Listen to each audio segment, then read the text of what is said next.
शिमला में नगर निगम चुनाव के लिए वोटिंग हो चुकी है। जनता ने 102 उम्मीदवारों का भाग्य ईवीएम में कैद कर दिया है। इस खास रिपोर्ट में देखिए कि शिमला नगर निगम चुनाव का पूरा राजनीतिक समीकरण क्या है। शिमला नगर निगम चुनाव के लिए मतदान हो चुका है। 34 वार्डों में जनता ने अपने वोट का बखूबी इस्तेमाल किया।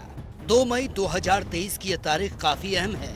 शिमला की जनता ने अपने अगले पार्षद के लिए मतदान कर दिया है। अब इंतजार है 4 मई का, जब ईवीएम में कैद प्रत्याशियों की किस्मत का ये फैसला होगा। 2 मई की सुबह 8 बजे से शाम 4 बजे तक चली वोटिंग में तकरीबन 55,098 यानी कि 58.97% लोगों ने मताधिकार का प्रयोग किया। निगम की छोटी सरकार चुनने के लिए राज्यसभा सांसद और कांग्रेस के वरिष्ठ नेता आनंद शर्मा समेत कई दिग्गजों ने वोट किया, लेकिन इस बीच मुख्यमंत्री सुखविंदर सिंह सुक्खू के वोट डालने को लेकर पहाड़ की सियासत खूब गरमाई है। अपने गृह क्षेत्र नांदौन में बतौर वोटर दर्ज मुख्यमंत्री सुखविंदर सिंह सुक्खू ने छोटा शिमला वार्ड में परिवार समेत अपना वोट कास्ट किया। इस पर बीजेपी के पूर्व मंत्री सुरेश भारद्वाज ने इसे अमान्य कहा और मुख्यमंत्री के वोट को सवालों के घेरे में खड़ा कर दिया।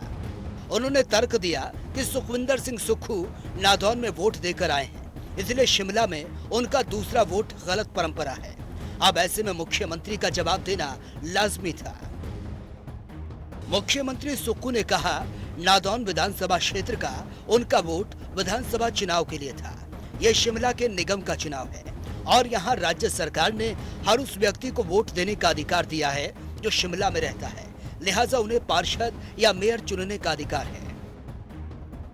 हालांकि विवादों का दौर यही नहीं थमा। विपक्ष में बैठी बीजेपी ने चुनावी प्रक्रिया की हर उस चीज पर गौर किया जिसने निष्पक्षता पर संदेह पैदा किया, और इसी में से एक है ईवीएम में गड़बड़ी और चुनावी धांधली का आरोप। दरअसल बीजेपी ने निगम चुनाव में कांग्रेस पर सरकारी मशीनरी का दुरुपयोग का आरोप लगा दिया। लिहाजा पूर्व मुख्यमंत्री जयराम ठाकुर से लेकर नवनियुक्त प्रदेश अध्यक्ष डॉक्टर राजीव बिंदल ने मोर्चा खोल दिया। जयराम ठाकुर और राजीव बिंदल ने आरोप लगाया, शिमला नगर निगम के वार्ड नंबर 28 और 30 में ईवीएम मशीन में हेराफेरी की गई है। बीजेपी प्रत्याशियों के नाम और चुनाव चिन्ह के क्रम को बदल दिया गया है। कई स्क्रीनशॉट्स और प्रिंट आउट्स को लेकर बीजेपी प्रदेश अध्यक्ष राजीव बिंदल मीडिया के सामने आए और कांग्रेस पर चुनाव प्रभावित करने के गंभीर आरोप लगा दिए। शिमला नगर निगम के चुनाव को कांग्रेस सरकार पूरी तरह से प्रभावित करने की पहले दिन से कोशिश कर रही है। चाहे रोस्टर की बात है, चाहे वो नए सिरे मतदाताओं का यहाँ पर बनाने की बात है गलत तरीके से, ये सारी बातें हम एक बार में अनेकों बार मीडिया के समक्ष कर चुके हैं। लेकिन जब ईवीएम वहां पर रखी गई, उसमें भारतीय जनता पार्टी का संजीव चौहान का नंबर 1 की बजाय उसका नंबर 2 कर दिया गया, दूसरे नंबर पर चुनाव चिन्ह कर दिया गया, और कांग्रेस का जो तीसरे नंबर पर था उसको नंबर 1 पर कर दिया। इससे बड़ा दुर्भाग्यपूर्ण घटना हो नहीं सकती है। कांग्रेस के उम्मीदवारों को धक्के से जिताने के लिए और मशीन के अंदर उनके चुनाव चिन्ह की प्लेसमेंट को बदलने का काम किया, यह बहुत शर्मनाक है। मैं आपके सामने रख रहा हूं वार्ड नंबर 28 छोटा शिमला, चुनाव आयोग की वेबसाइट, ये वेबसाइट का स्क्रीनशॉट, इस स्क्रीनशॉट के हिसाब से और वेबसाइट की रिपोर्ट के हिसाब से जो हमने वेबसाइट आज 10:48 के ऊपर डाउनलोड किए, भारतीय जनता पार्टी का उम्मीदवार संजीव चौहान पहले नंबर पर है और भारतीय जनता पार्टी को जो अलॉटमेंट की गई उसमें भी पहले स्थान पर ही था।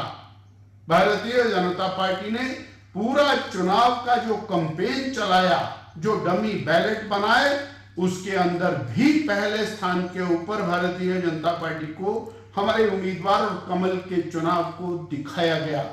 परंतु आज जब मशीनें खोली गई तो भारतीय जनता पार्टी का उम्मीदवार पहले स्थान से उठ करके दूसरे स्थान पर आ गया और कांग्रेस का उम्मीदवार तीसरे स्थान से उठा करके पहले स्थान पर पहुंचा दिया गया। इससे बड़ी चुनाव को प्रभावित करने के लिए धांधली कोई नहीं हो सकती।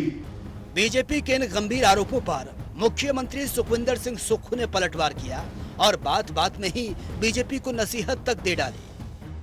शिमला तो पढ़ी लिखी जनता का शहर है, शिमला नगर निगम पढ़े लिखे लोगों का शहर है। यहाँ इस प्रकार की बात करना हास्यप्रद है। पूर्व मुख्यमंत्री और बिंदल जी से मैं ये पूछना चाहता हूँ, जिन लोगों ने अपने वोट डालने होंगे वो लास्ट समय तक अपने दिल और दिमाग में एक बात रखते कि मैंने इस पार्टी को वोट डालने होंगे। चुनाव चिन्ह सामने होते हैं, वोट चुनाव चिन्ह के आधार पर लड़े जाते हैं, विचारधारा के आधार पर लड़े जाते हैं। इस प्रकार की टिप्पणी करके वो लोगों का ध्यान बांटने के लिए और अपनी तरफ आकर्षित करने की कोशिश करते हैं। सियासी उठापटक के बीच ऐसी भी तस्वीरें सामने आई जिसने लोकतंत्र की आत्मा को जिंदा रखने का काम किया। तेज बरसात के बीच मतदान के लिए घर से निकलते लोगों ने यह संदेश दिया, वर्तमान में लोकतंत्र का शासन है, क्या बुजुर्ग और क्या दिव्यांग, हर कोई अपने पार्षद को चुनने के लिए उत्साहित नजर आया। लंबी लाइनों में लगे लोगों ने शांति से अपनी बारी का इंतजार किया और अपना वोट कास्ट किया। शिमला में 153 मतदान केंद्रों पर चुनाव हुआ है, जिनमें से 10 केंद्र अति संवेदनशील, 40 संवेदनशील हैं। 99 सामान्य मतदान केंद्र और 4 सहायक केंद्र शामिल हैं। नगर निगम चुनाव के नतीजे 4 मई को आ जाएंगे। 102 प्रत्याशियों का भाग्य ईवीएम में कैद हो गया। गौरतलब है कि बीजेपी और कांग्रेस ने सभी वार्डों में प्रत्याशियों को मैदान में उतारा। वहीं आम आदमी पार्टी ने 21 वार्ड और माकपा ने 4 वार्ड में प्रत्याशियों को चुनावी रण में उतारा। इस बीच शिमला का मौसम जरा खराब है। ऐसे में सियासी पारा कहां तक चढ़ेगा, यह अपने आप में नगर निगम चुनाव को दिलचस्प बनाता है। जनता टीवी के लिए शिमला से विकास शर्मा की रिपोर्ट।